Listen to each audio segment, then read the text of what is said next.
If it caused her to give him coldness 18 sexually months. for 18 months, it is... Getting excited. Okay, calm down. It's over. Dear Shandy. Welcome back to Dear Shandy, listeners. Andy. Welcome back indeed. Welcome back to me too. To you.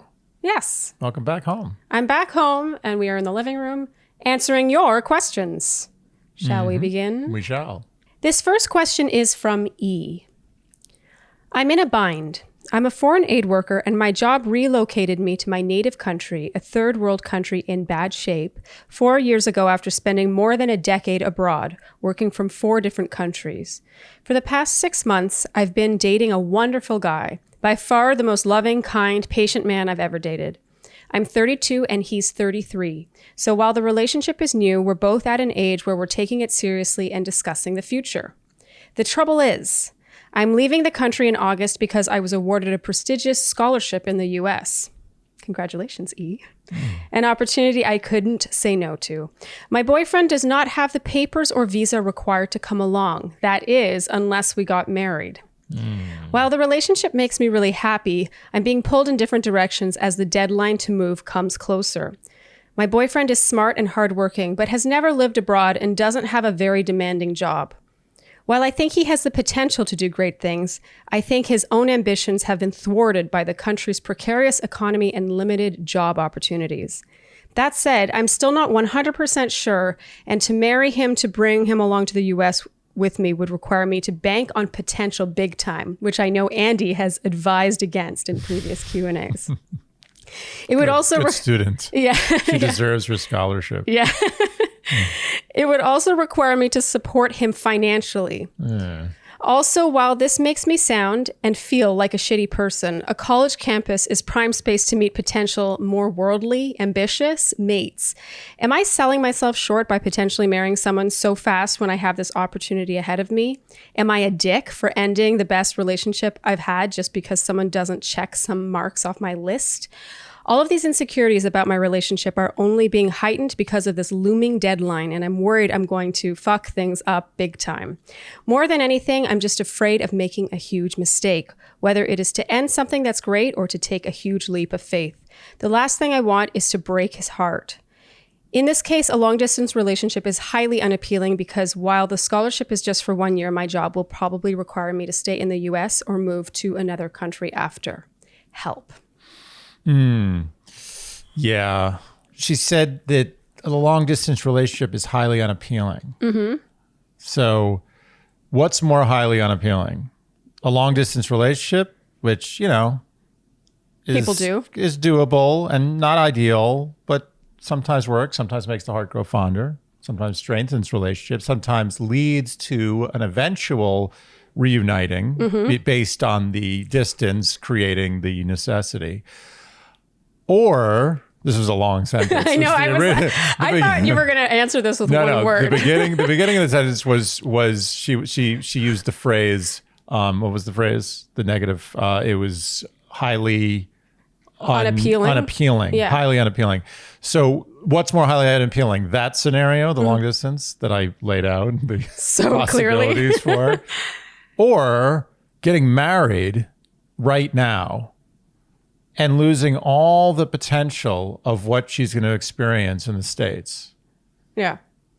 And getting married right now. And getting married right now.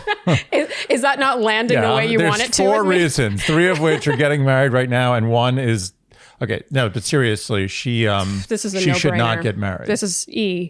I think E, you needed like an outside perspective on this because as outsiders, this is really obvious. 6 months.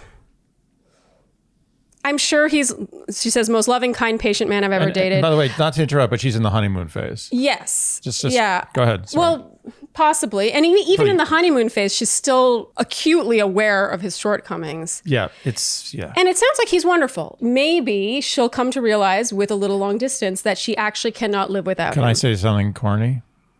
What? If it's meant to be, it will be. Are we going to start off this Q&A with more cliches? I didn't start it off with a cliche. It's after the beginning. We're on the first question. I'm already in 5 minutes in.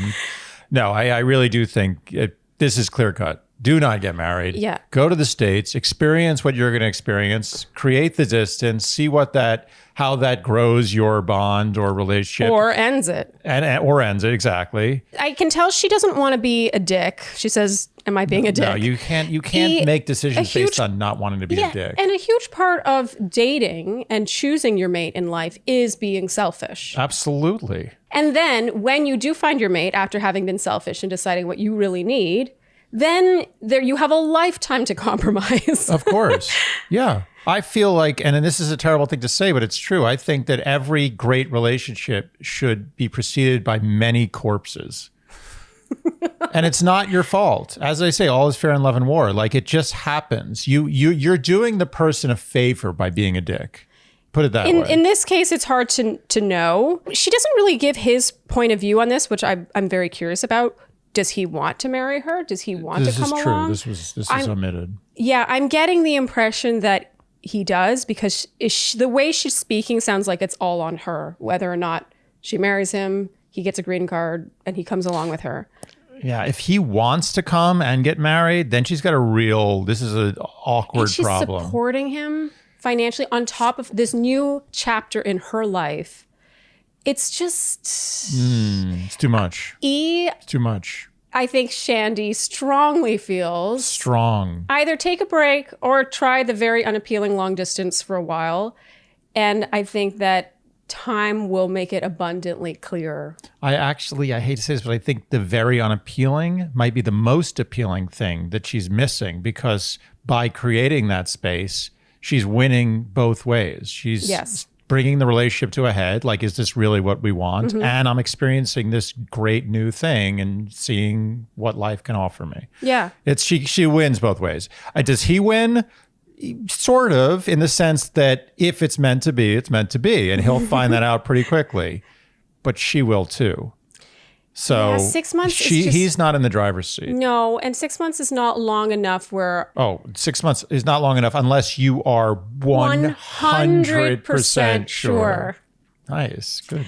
Same rhythm. But I really do feel that way, because I've been 6 months into relationships where I've been really excited about a person and been like, wow, this is the most wonderful person I've ever dated. But if I was asked to marry the person, I wouldn't have said yes. Meanwhile, with you proposed within 6 months and there was no question. Yeah, it wasn't crazy. Even though people on the outside thought it looked crazy. Now, who's crazy, huh? All right.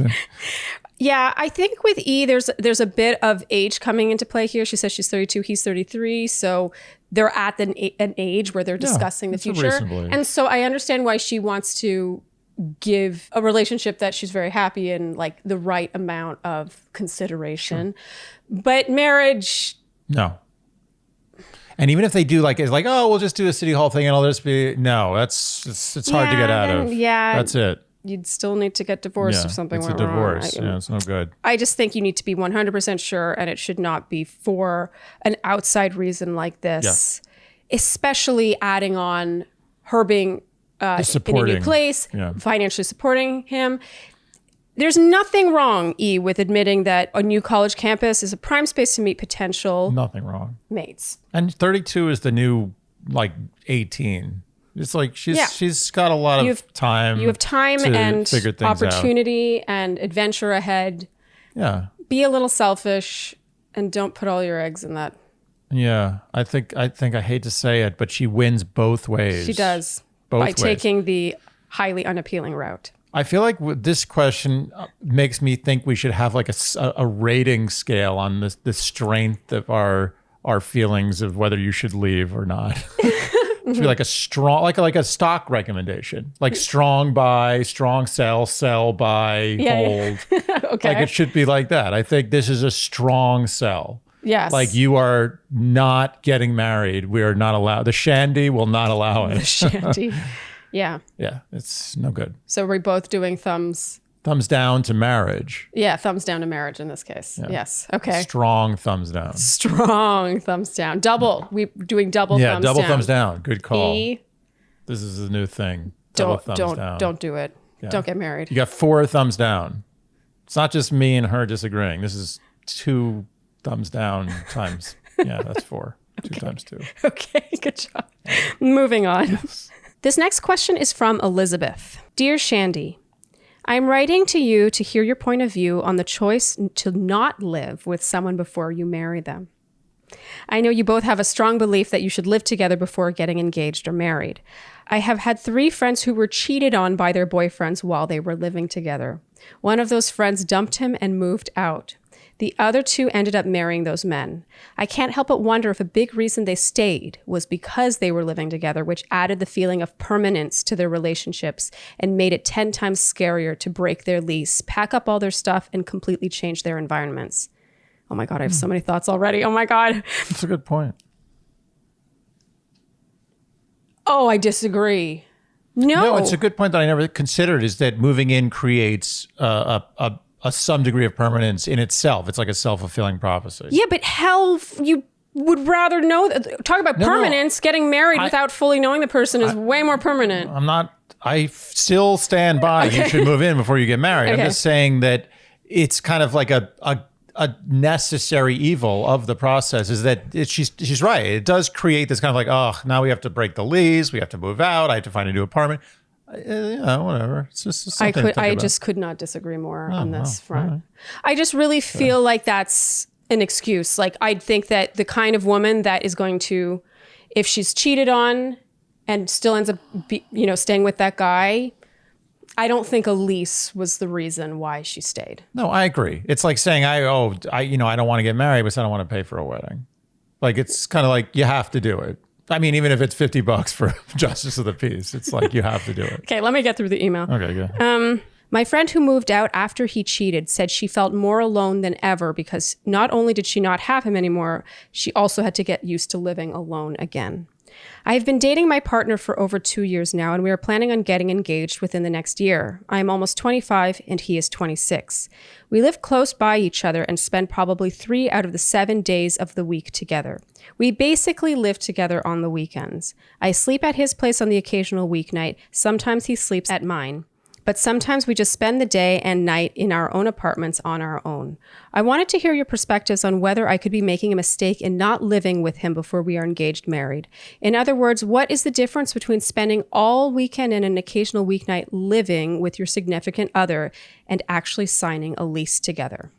Thanks, Elizabeth. Okay. So we have opinions on this one. I think that there's a huge difference. First of all, there's a huge difference. I'm just going to say that right now. No question. There's a huge difference between spending the weekends together and a weeknight a week. Monstrous difference. Monstrous difference. Yeah, there's no comparison. And I mean, I respect this question. I think it's a great question. Great question. A fantastic question. Yeah. And you can tell she's really thinking about this like analytically, like her friends' relationships. But I would also wager by this email that she has never lived with a boyfriend before. I would agree. Yeah.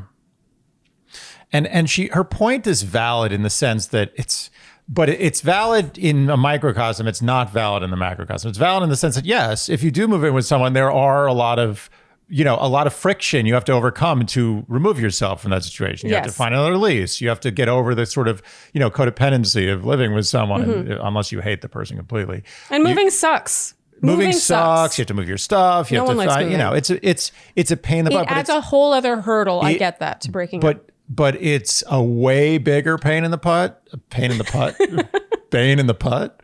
It's a way bigger pain in the butt to get divorced. Yes. And that's what can happen if you've never lived with a person before you got married. You don't truly know a person until you live with them. Period. Period. One night a week and the weekends, those are dates. Those are long dates. Oh my God. You're not in your work week. No, you're not. Can you imagine if the only time we spent together was on the weekend? I would marry you again. It would be amazing. I mean, I feel like already we kind of do that. We make the weekend our sacred time and we work really hard all week so that we have that weekend together. But we deal with each other during the week completely efficiently and well. Yes. And it's so important that you figure out whether or not you can do that. Because right now you're seeing each other kind of at your best. I have amazing times with you on the weekends. I mean, I look forward to them all week. I'm so happy you're home too, because now I get to have my weekends again. Yeah. Instead of like puttering about like a weirdo. That being said, it's like I'm over the moon for you, and still the week is like, it's not that amazing. It's not like I'm like, so wonderful to have Charlene on top of me every second. It's good. I'd rather have you here than be alone. But like to say that those weekends are like the definition of our relationship is false. Yes. That is not what being married is about. It's not just those weekends. To go back to the sort of permanence thing, the feeling of permanence and why it was scarier to end a relationship. 2 out of 3 of her friends who were cheated on by their boyfriends while they were living together still ended up marrying those men. I would wager that those women were still going to marry those men, whether or not there was a lease that needed to be broken. I 100% agree. That makes it too mathematical. Yeah.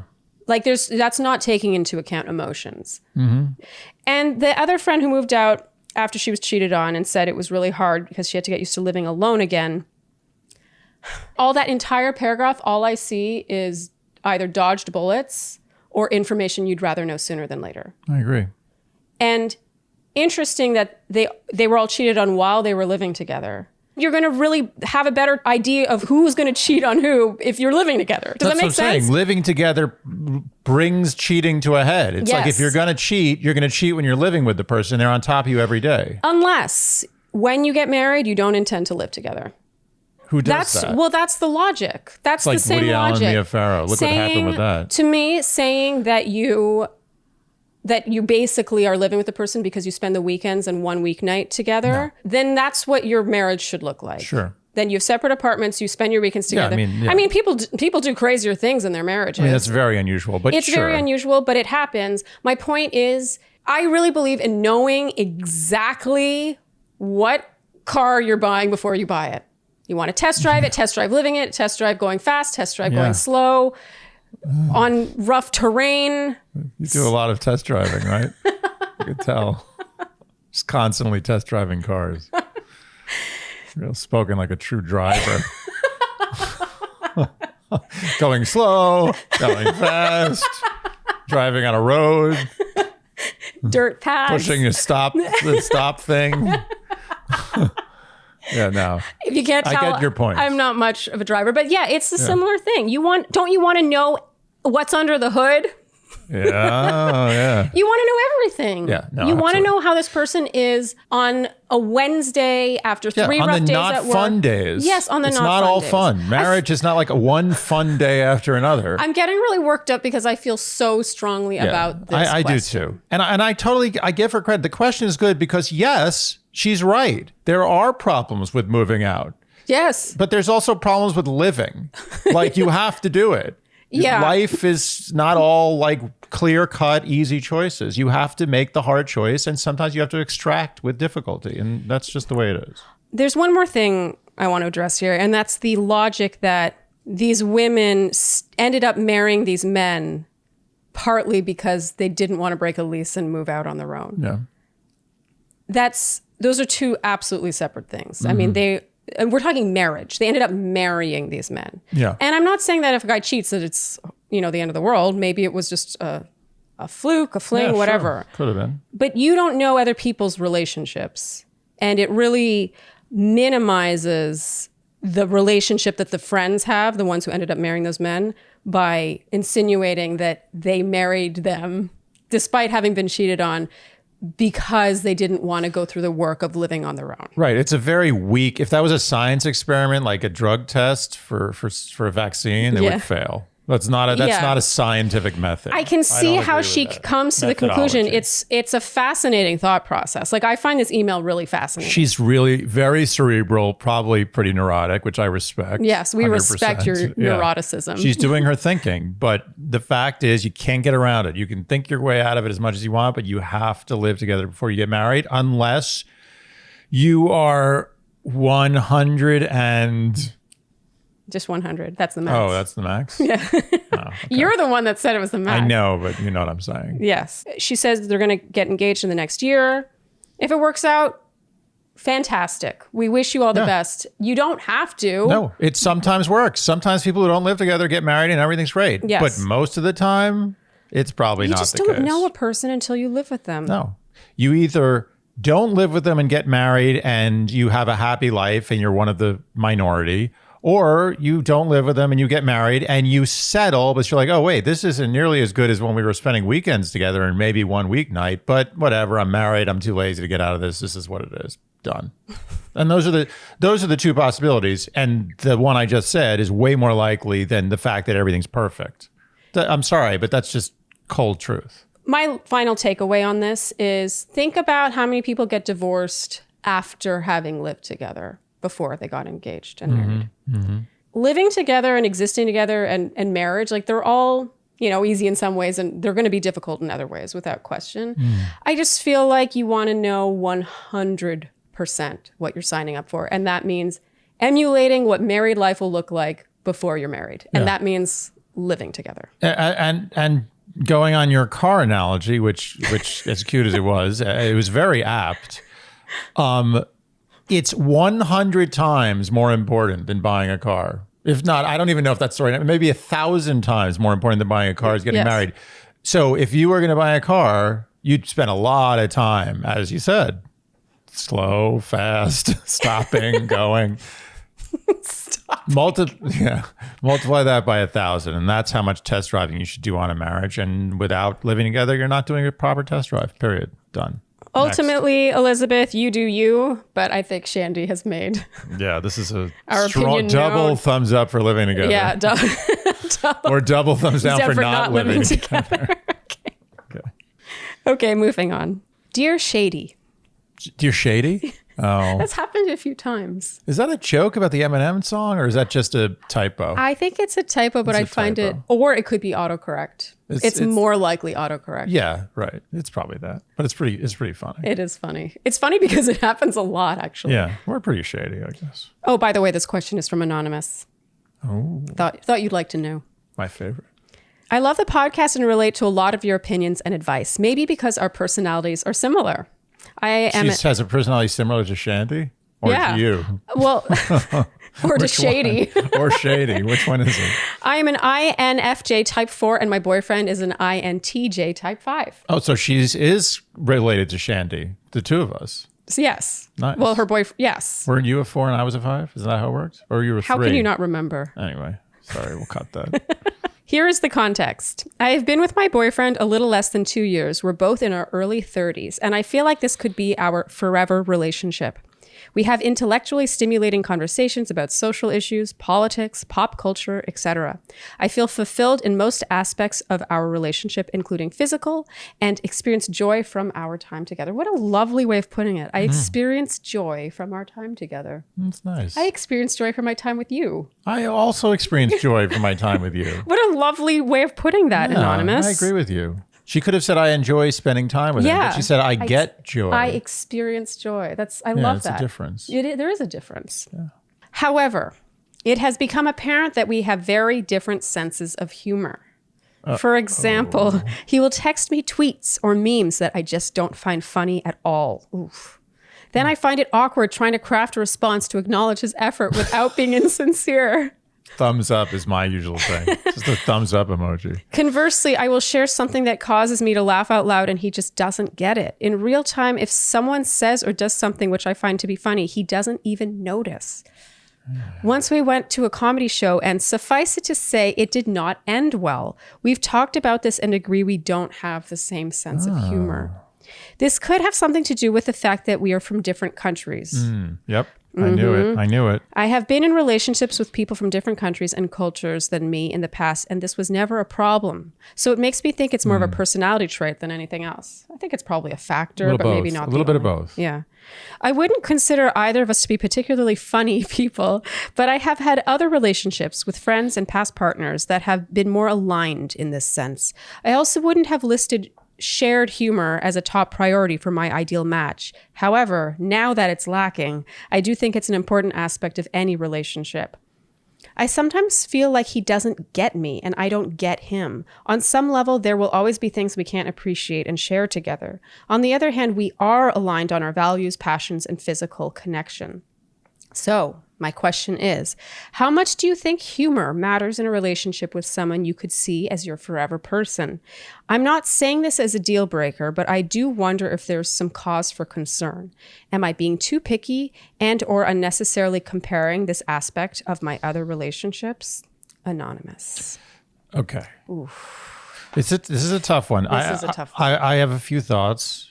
I've been starting first a lot on this. Is that okay? Am I bullying the conversation? I want you to talk when you feel inspired. I have a few thoughts. One is I did date someone from another country, and I believe that in her country, she had a good sense of humor. Okay. But in our relationship, we weren't seeing eye to eye on humor. It's so weird to me that anyone wouldn't get your sense of, like, I feel like you're just such a funny person. Seems kind of universal. And I feel so very validated that the Shandys also find you funny. Because I'm like, I knew I was right. You did it. You good scout. I just made that about me. Yeah, I know. I'm glad you discovered my humor. Anyway, I get that part. The answer to the question is, how important is humor to you? Yes. So to me, humor is extremely important. Yes. And if you didn't get my sense of humor, we would not be together. We would not be. It would be a big problem.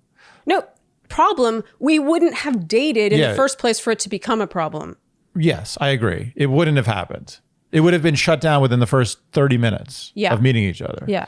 So the question is how important is humor to you? Is humor a deal breaker for your relationship? Some people, and I don't judge them, I know some people who are humorless. Mm-hmm. And I don't mean that in necessarily a derogatory way. It's just humor is not a thing in their relationship or in their life. Mm-hmm. So she has to ask herself, is humor a deal breaker for my relationship? Is humor a deal breaker in my life? Do I want to spend my life not experiencing the joys of humor?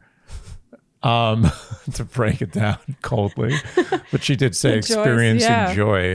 No, that was a good callback. So you know what?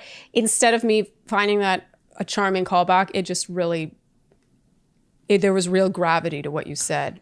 Experiencing life without a shared sense of humor. Yeah, it's a problem. And not experiencing the joy that can come from that. For me, it's a nightmare. Like, I can't imagine that with a partner, but to me, humor is it's a subtext. It's like a sub communication level. Like for me, it's like you're communicating like normal, in English. And then there's humor. It's like they go together like peanut butter and jelly, right? So if I didn't have that sub context of humor communication, I wouldn't be able to exist. So she has to ask herself, on a scale from 1 to 10, how important is humor in my life? Because she's never going to get there with this guy. It's not like she's going to teach him. Yeah. He's like, oh, I understand your humor now. It's never going to happen. Is he suddenly Russian? I don't know. Which country should he be from? I don't know. Should we say Russian? I don't know. I don't think it honestly doesn't matter, because you could just be from, you can be from another. It doesn't matter. Let's say he's from Russia. Yeah, I don't think there has to be a language. He's from Germany. He's German. He's probably German. I think he's German. Oh, he's German. He's German. It's like, I don't understand your humor. Doesn't make me laugh. So she has to. Our German listeners are going to be very offended. No, but they're funny Germans. I'm just saying, I'm picking anything. There are funny Germans. I just threw a dart. But there are a lot of unfunny Germans too. I mean, you lived in Germany 6 years. You know better than anybody. Exaggerating how long I lived in Germany, but yes. Was it not 6 years? 4 years. Okay, can I go? Yeah, go. So, Anonymous, I don't think you're going to get an unbiased answer on this particular question, because we are pretty much the poster children for leading with humor in seeking partnership. Yeah. Like, this was such a deal breaker for me, I can't even begin to describe. We're talking, I wouldn't go on a second date with a guy because I didn't feel like he got my sense of humor. I didn't find him funny. It's such a deal breaker for me. I knew I liked you within 10 minutes of talking to you because you were funny. It compensated for the horrible looks, which is what I'm aiming for. You know, we talked in a previous episode about deal breakers, like what are your absolute must-haves versus your wants, your needs versus your wants. For me, I put them all under the umbrella statement of wavelength. I want someone who's on the same wavelength as me. So you get my jokes, you get a little eyebrow raise. I can look at you from across the room. You know what I'm thinking. You know what I'm feeling based on just my body language. We just communicate in the same way on every level, and that includes humor. Right. And it's a deeper level. It's like a next level of communication. Yes. It's like it's a nuanced communication that's even deeper than the surface communication, which I'm being a little biased here, but I think humor is extremely important because it's that kind of secret language you have as a couple. Yes. So it also makes a lifetime together. To me, it's the difference between a lifetime together being fun, where you feel like kids every single day, versus like, I understand like the adult aspect of like, yeah, we have the same values, but I also think it's gonna be harsh. I think it's a lot easier to find someone who you're physically attracted to, who has the same values as you, than it is to find someone who you have that exact humor spark with. No question. I've met many guys who had the same values as me, who I would want to have sex with or whatever, but did they make me laugh? You basically in life want to find someone who you can be a child with, a kid. You want to be a kid with your partner. And you should be. Yeah, it's healthy to be a kid. Because adult life is full of... Sucks. It sucks. There's many shitty things that... Yeah, it totally sucks. Yeah, you have to work. You have to do your taxes. You have to... If responsibilities. Don't even get me started on like kids. I only have a vague idea. You have to worry about getting older. Like when I'm a kid, I thought I was going to be 14 for the rest of my life. Unquestionably. Yeah, I basically think our main quest in life, or at least mine, is to find someone with whom every day is fun and feels like there's a childlike wonder and enjoyment. Yeah, enjoy. Just joy. In just being with that other person. And that means finding humor in the little things that maybe not anyone else will find funny. Yes. Oh, Anonymous, my heart hurts the more I talk about this, because I've been in her shoes. I know. Me too. Yeah. We've both been there for several times. Yes, several times. Actually, maybe every time in a way. Actually, not every time. There were some times where the humor couldn't compensate for the other bad problems. Yeah. But yeah, for me, it's been several times. Well, and we've joked that one of the reasons we're together is because of our sense of humor. Yeah. Like Margie even said the only reason that I'm with you is because you laugh at my stupid jokes. Yeah, I think there's some truth to that. You're with someone with whom your humor, your every joke lands to 100% of its ability. Yeah. And that's got to feel great. It's great for me. I'm laughing all the time. Also, I'm my funniest with you. I feel funny with you. You laugh at my jokes. Of course. It's also easy to diffuse tension with humor. Like it's a great way to just break a fight. Yeah. I mean, not inappropriate humor, like not making a joke about the person's feelings, but humor is a great way to kind of like smooth out the rough parts of a relationship. I definitely feel like if you sent me memes that I didn't find funny and you just thought they're really funny, and then I just feel like that creates such a gaping hole in your relationship of just misunderstanding. And sure, you could say it doesn't matter. Who cares if you find that meme funny or not? Yeah. But I think it represents something deeper about... It's also a lack of knowing your audience. Like how many times do you have to send a meme that she doesn't find funny before Well, he it sounds like stops she's doing it? Delicately sort of... But she's doing the thumbs up. Yeah, so he thinks it's landing well. Not that delicate. It's pretty passive aggressive. I just feel like you should have some sort of nuance to your communication to the point where like he knows that her reactions are not like enjoying the humor of this meme. So what you're getting at now is it goes to that deeper level of just knowing your partner so well and what they'll find funny. It really is another language. Yeah. It's almost as important as the main surface language, like functional language. In my opinion, but I don't know. Some people live without humor. Anonymous, I think that if you wrote into a different podcast, you might get a completely different answer. Yeah.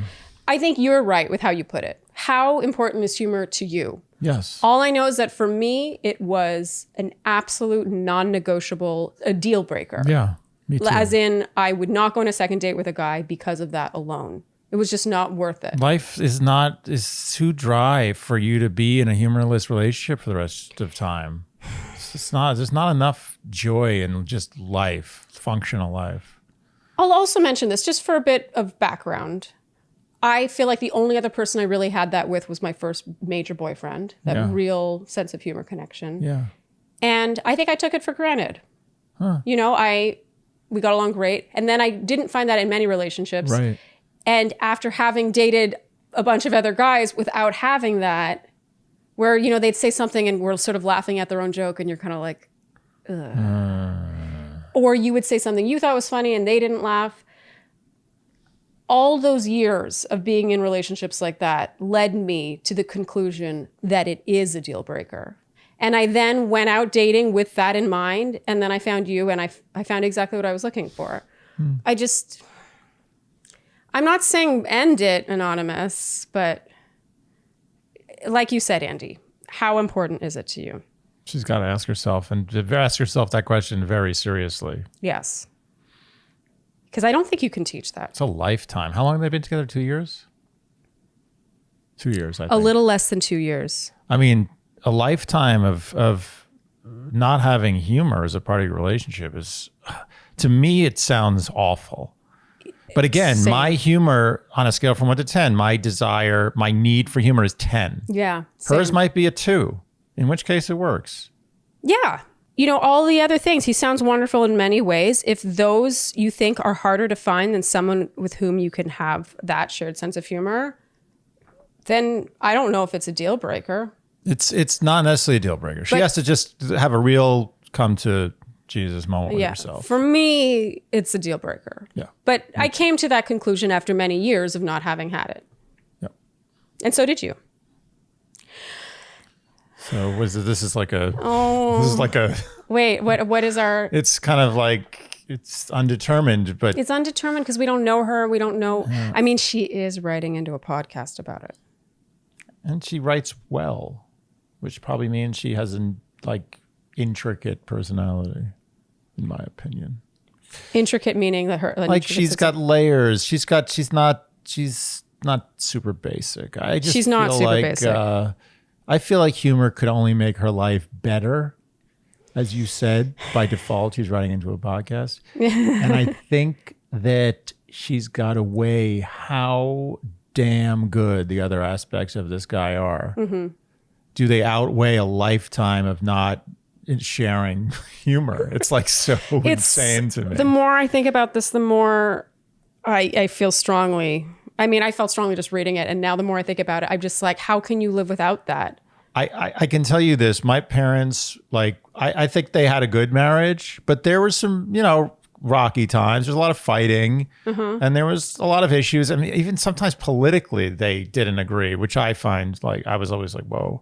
But in the end, they always had that kind of wink, they twinkle. got the jokes. Yeah. And there was these little looks they gave each other, or my dad would make a funny face and there was some comment and they always realigned on that. Yeah. And I mean, that's probably what taught me that humor is so important, to be honest, that dynamic. Yeah. I just think it's so important. It's even if it's not important, even if you think it's not important to you, it's just a great thing about being a human. It doesn't exist in any other animal. It's like this ability to communicate on a level that takes you outside of reality. Mm-hmm. It's just, to me, it's incredibly important.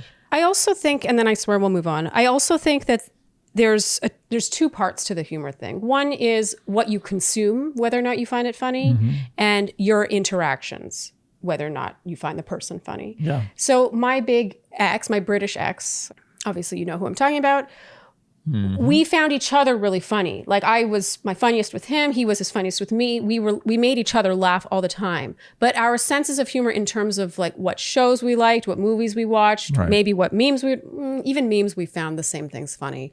But my point being, he had very British sense of humor and he thought some of the American movies I thought were hilarious. He found, juvenile, yeah. Yeah, he found them juvenile, just really obvious. He would never find Bridesmaids funny, for example, or The Hangover or whatever.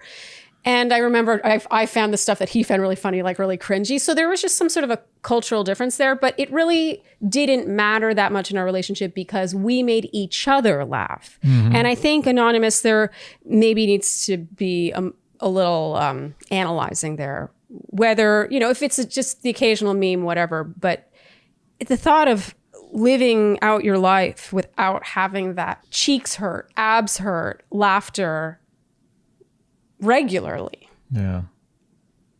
Is sad to me.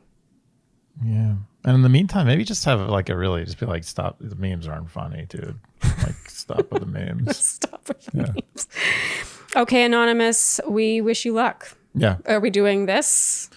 This is not a thumbs up or thumbs down. This is a discussion. Yeah, this is just discussion. I would give it a this. Whatever. Yeah, we've given our opinion and yeah, this is a tough one. You got to do some soul searching here. Yes. Ask yourself some hard questions. Okay. This next question is from Zach. Oh, a guy? A guy. Wait, where are the... Hold on a second. Balloons, fireworks indoors, dangerous. Balloons. I will confess that if this email had been written in by a woman, I wouldn't have chosen it because it's not specific enough. However, I want to reward the man for taking a chance on Dear Shandy because this is really one of very few. Yeah. And I know 3 Zachs, so I'm wondering, I hope this isn't one of the Zachs I know. Okay. Hello. I love your podcast. I've never done anything like this before, so here it goes. It's not one of my friends. Right away, I know. My girlfriend, 24, and I, 25, have been together for 5 years. Our sex life has been very absent for the past 18 months as we have been trying to emotionally reconcile after she indulged me in a sexual fetish of mine. She says the experience changed the way she looks at me. We love each other so much, but we can't get back on track. Should we call it quits or go to therapy? So he didn't tell us what the indulgence was? I mean, I told you it's not specific enough. Oh my God, typical guy. I know. No detail. This guy has a sexual indulgence that put a 18-month hamper on their relationship and he doesn't tell us what it is? I know. What's wrong with men? I know. What is wrong with them? And you know what's funny? So this isn't the only, we've gotten just so few emails from men, but they're always like this. They're like barely a paragraph and there's no specificity. Like, my relationship's bad. What do I do? Like, this is why we don't have questions from guys. Do you want to talk about it? I mean, my gut is if it's been 18 months of not goodness because of this indulgence, it's over. Like, it's just ended because that's ridiculous. She gave him the indulgence. Clearly there was some agreement like, okay, you can do this, but you want to do this. I'm going to give you the green light. He did it. And suddenly that made their relationship. She did it. It was a sexual fetish of his. She indulged me in a sexual fetish of mine, he wrote. So how do you know that she did? I don't know who did what. That's the thing. We don't even know who did anything. It could have been anything. He could have had sex with a sheep or she could have had a 5-guy gangbang. We have no idea what happened. Yeah. It's ridiculous. But I will say this. If whatever it was, this sexual indulgence, if it caused her to give him coldness 18 sexually months. for 18 months, it is... Getting excited. Okay, calm down. It's over. I mean, he said, should we call it quits or go to therapy? No, quits. They're 24 and 25. Yeah. Quits. Done. Move on. You waited too long already. My main issue... And by the way, follow up with what the indulgence was. I want to know personally. My main issue is if you were to reverse the genders here, we would condemn the guy for shaming her for her sexual fetish. Definitely. And that's what I get from this, and it really bothers me, is that she says the experience changed the way she looks at me. Like, there's such judgment and shaming. It's also so juvenile. It's so juvenile. She's a child. It's a sex fetish. Like, unless it was something like illegal. Unless it was something unbelievably sick. Yeah. This is unacceptable. It should have ended like 6 months after this. I'm getting milder vibes from this. I feel like there was like peeing involved or something. I'm already going 2 thumbs down. Wait, thumbs down as in breakup. It's over. Yeah, Zach, my main issue is, again, the judgment. We talk about this with women all the time, so he deserves the same treatment. Your relationship should be a safe place. A place where you are free of judgment. Even if your partner's not into the same sexual fetish, there's not the sense of like, I see you differently now. Yeah, no. Wait a minute. Now, I'm starting to think this might actually be one of the Zachs I know. weirdly, this actually did happen to the other Zach I know. We know this isn't the same Zach because we have his last name from the email. Yeah. But he did the same thing happened. It's so weird. He's Zach. And Did the girlfriend also... And he's also 25. Did the girlfriend see him differently? Yeah, apparently it did some weird stuff to their situation. I just feel like you're only 25. You have a lifetime to, I don't know, maybe find someone who maybe sees eye to eye with you on your I don't think we need to waste our fetish. breath on this anymore. Okay, It's over. You're right. Over. It's so strong. I don't want to say end up like you go to therapy if you want. No. But no. Therapy at 24 and 25, stop it. Just get on with your life. Enough. But he says they love each other so much. So they'll be friends. And maybe one day they'll get back together again after they see other people. The word that I really get from this is when you said juvenile. It feels so juvenile on her part. Base again. We have no information here. We're making a lot of assumptions. Yeah, meanwhile, this guy like tied like people up and killed them in his basement, and she's like, "I'm not cool with that." No, but it's not that. It was clearly something way less than that. I mean, we don't know. Well, that's the problem. It's Zach's not being Zach, specific. we're giving you an appropriately vague response. We want to follow up of what the indulgence was. Yeah. If it's as mild as I suspect it is. If it's short of a Class A felony, this relationship is over. And if it was a Class A felony, you probably should consider your life. Can you imagine as if a man did this to a woman for 18 months out of the relationship? I would leave. And said that he saw her differently? I would be so angry. Okay. Zach, it's clear how we feel about this. Are we doing... I'm going to give 3 out of 4. Just because, they love each other, being together 5 years. Maybe they'll go to therapy. I don't know. No. Maybe they can make it work. 18 months. Therapy should have happened like 14 months ago. There's just not enough information here for me to be like, end your relationship. 18 months of coldness in any relationship. I don't care how old you are or how far along you are or how much you love each other.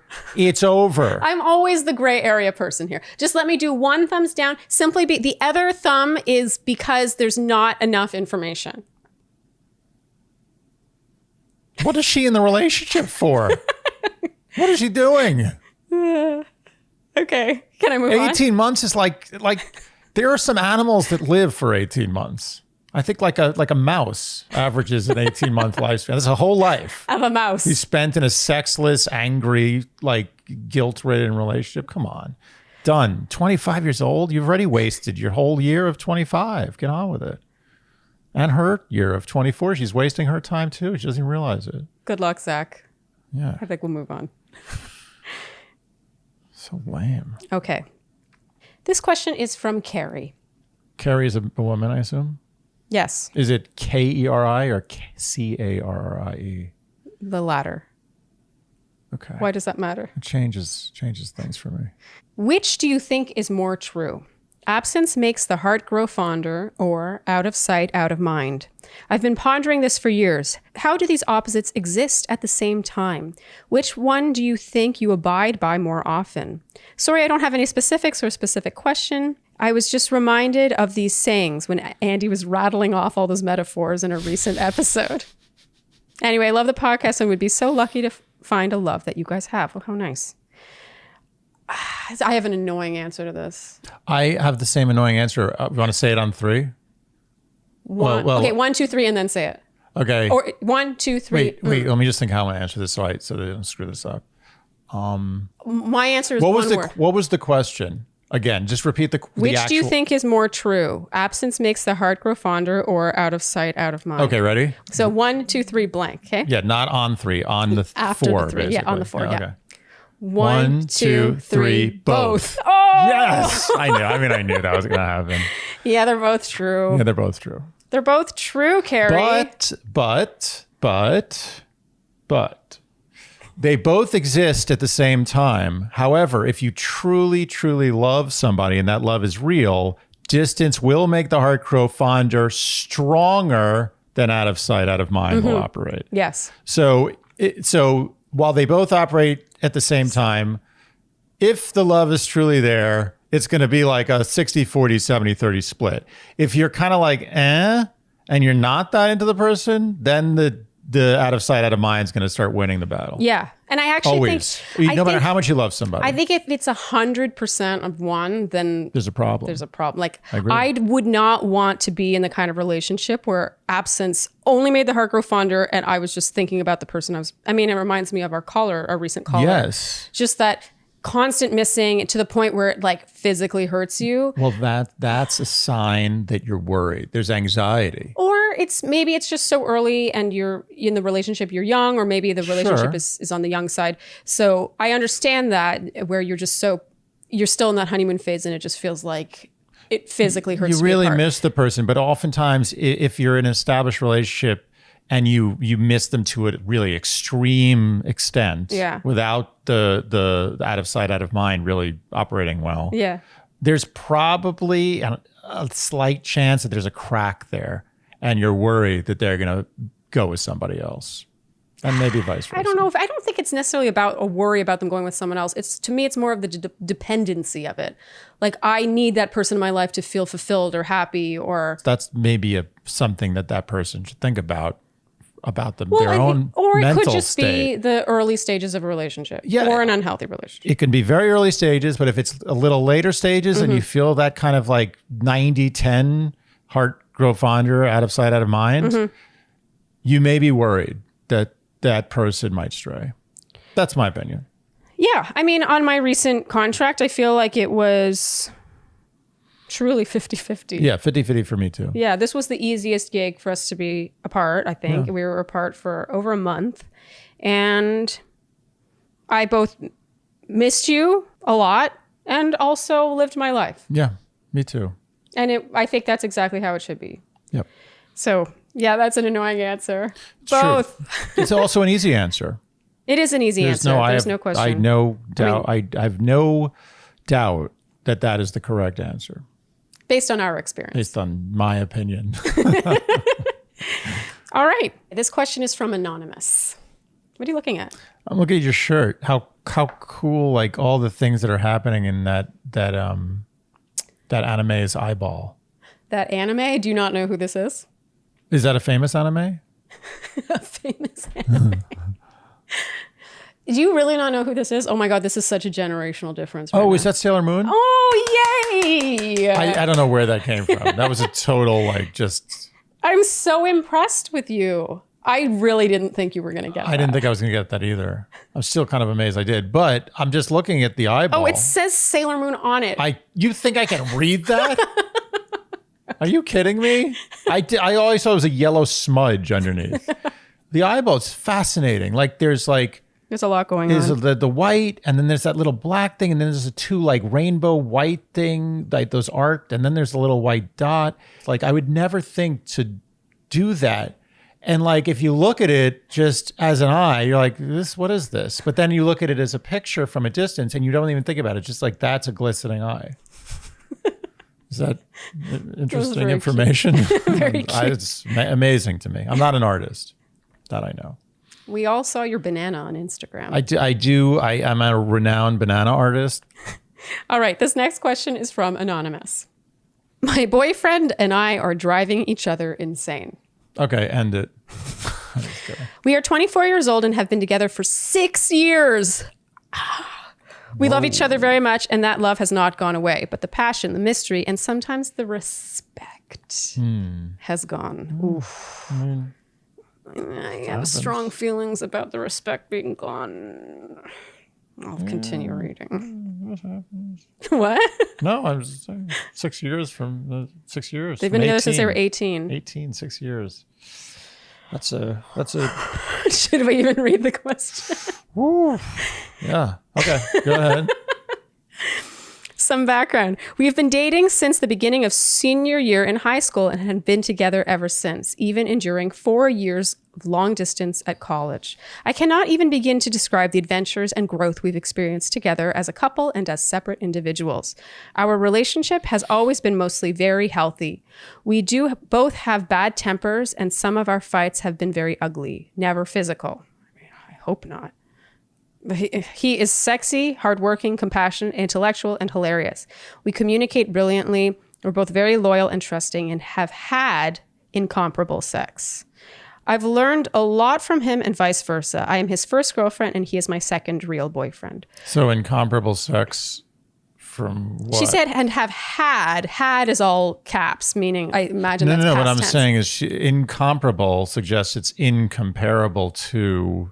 The word means it's not comparable to all the other great sex she's had, but they've only had one other partner before this. Yeah, I mean, and it's not even clear that they had it's like sex how with much that partner. sex were you having before you were 18? Yeah, Unless, I'm not unless there's judging. openness in there. Yeah, no, that's a good point. You could just say great sex, but to say incomparable sex is sort of... Yeah, she sounds like someone who's in her mid-30s who's had like 10 boyfriends. It's not exactly... She's not a good scientific I mean, that's method. not even the issue we're getting to. So. I'm just just a little detail that popped out. I've learned a lot from him and vice versa. I am his first girlfriend and he is my second real boyfriend. But I feel as though our growth has come to an impasse. We live in an adorable little apartment in downtown Albany, New York, with a backyard and a puppy. We love our friends. We are close to our families, ... But we have some severe problems. He is the moodiest grump in the whole universe. Now, this is something that was very endearing to me, but lately he is just getting on my nerves. And I know that I annoy him too. He doesn't want to have fun with me. I can't get him to do anything with me except have sex, drink, and watch movies.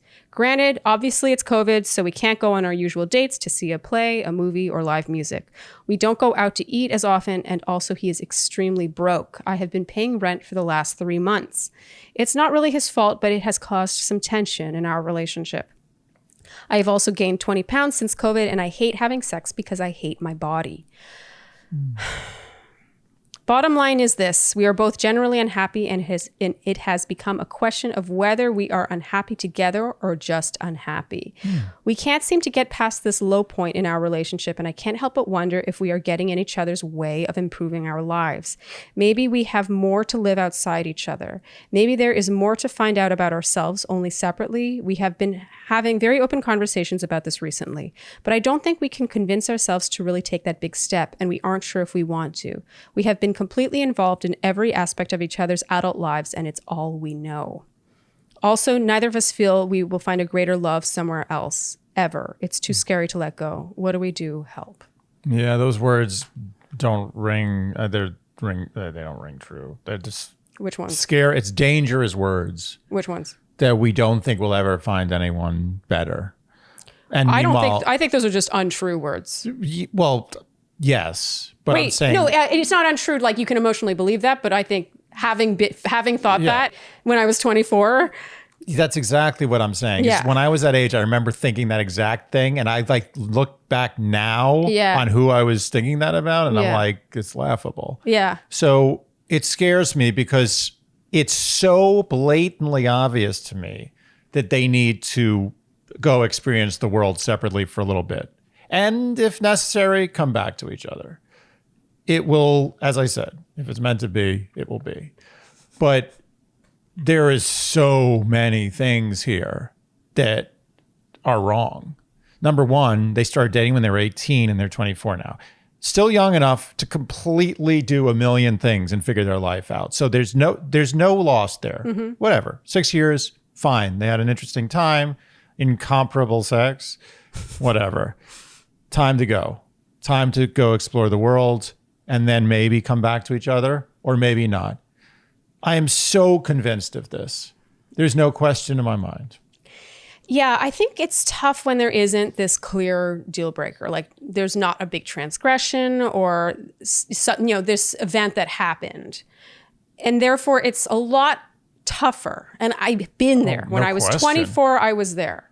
I have been there where it's a lot harder to end a relationship, a long relationship, when nothing has really broken it. Oh. It's just sort of gradually gotten cracked over time. Do you know what I mean? Believe me, I'd much rather be the one giving advice than the one having to do it. Yeah. I'm glad I'm on this side of the fence. Yeah. But that being said, she has said enough to make it clear that the right thing to do here is to sit down, have the talk, and be like, let's just try to go our separate ways and see how things go.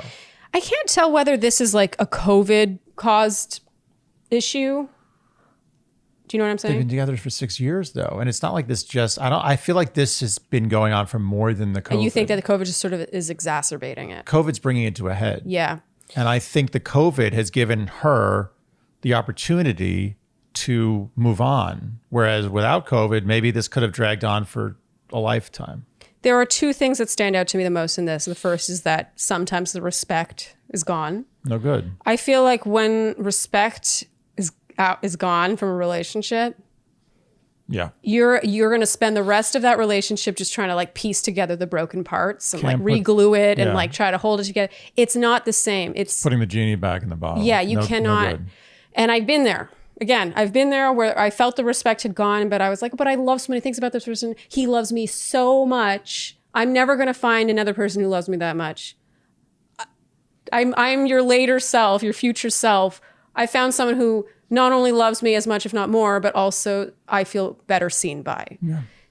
The other thing that stands out to me about this is that, and maybe this is an exaggeration, but it stands out to me, he doesn't want to have fun with me. I can't get him to do anything with me except have sex, drink, and watch movies. Nothing against having sex, drinking, and watching movies, but doesn't make a relationship. Yeah, there's no real partnership in that. No. And he's not making an effort. He doesn't want to have fun with me. Yeah, it's not good. I mean, this ties back to that sense of humor question. yeah. If you're not having fun with your partner, why are you with them? I mean, especially when you're fucking 24, you don't have kids, you don't have all these responsibilities, you don't have to pay a mortgage together. Yeah, I mean, it feels like to me like this relationship took its course and now they're doing it out of obligation. Like they're young enough to not just go out and have your life. Yeah. Just separate, stop it. I think she knew we were going to say this. Yeah, I mean, she's asking for it. She's asking for closure. And she needs to have a very difficult conversation. This is not going to be easy. Well, it sounds like they have been having this conversation. That's what I find The interesting. conversation has to go to the next level then. Yeah. And she's got to do it. She says, but I don't think we can convince ourselves to take that really big step. It sounds like they both kind of know that this has run its course. And remember, it's like you said at the beginning, all the graveyard of, what'd you call it? The whole line of corpses in front of every great relationship. Yeah. Or there should be. Yeah, you that's really just the way learn what love you're looking is. for by having lived it. Not every relationship, even 6-year-long ones, are going to result in a happily ever after. Especially one that started at 18. And I love, high school sweetheart, been together 70 years, die in each other's arms. I get it. That's great. But it's rare. It's super rare. And especially rare if 6 years in, you both really are not enjoying anything. Yeah. That's not good. Yeah. You should be over the moon with each other, delighting in this COVID time where you're stuck on top of each other. Just all you get to do is hang out and have your incomparable sex, which apparently doesn't happen anymore. I don't know. Maybe it does. But it's done. It's done. I'm giving And two 2 thumbs down thumbs down for for staying not together. breaking 2 thumbs up for breaking It's like a reverse. double negative. It's a double negative. Thumbs up for Breaking up, ending it. at least having a break and seeing what else is out there. Just But as you why said, it sounds like they just don't enjoy each other's company anymore. They're doing this out of obligation. It's like they're doing it because whom? it's harder to not do it. Yeah. And like you said something poignant. It's I'm your future self. And I'm also his or her future self. Yeah. I wish I could go back and tell my 24 and 25-year-old self, get out of this relationship a year or two earlier. Yeah. You'll have plenty of time to do other good things. Stop it. There's no need to stay in something just because it's more comfortable than not. The big message I'm getting from this is staying in a relationship because of the time you've already invested in it. No. If Which is anything, not it's the opposite. a reason to stay in a relationship. If anything, it's the opposite. Yeah. Yep. Okay, we agree. 2 thumbs up for breaking up. 4 thumbs up for breaking up. Yep. Sorry, Anonymous. Good luck. All right, I think we can wrap there. That was fun. Yeah, that was good. Tough Good. questions. Yeah, tough. It's hard to get back into it. I mean, it's been a while since we did a Q&A, and those were really sledgehammers. Sledgehammers. I feel a little worn out. If you like Dear Shandy, you can show us the love by liking, subscribing, leaving us iTunes reviews, ratings, following us on Instagram. Oh, speaking of Instagram, if you're not following us, you should be, because we now have follow-ups on Instagram. We do. So if you are curious about the outcome with some of our callers and Q&A question askers predicaments and what ended up happening, you can head over to Instagram and we will be posting updates there. And yeah, I think that's it.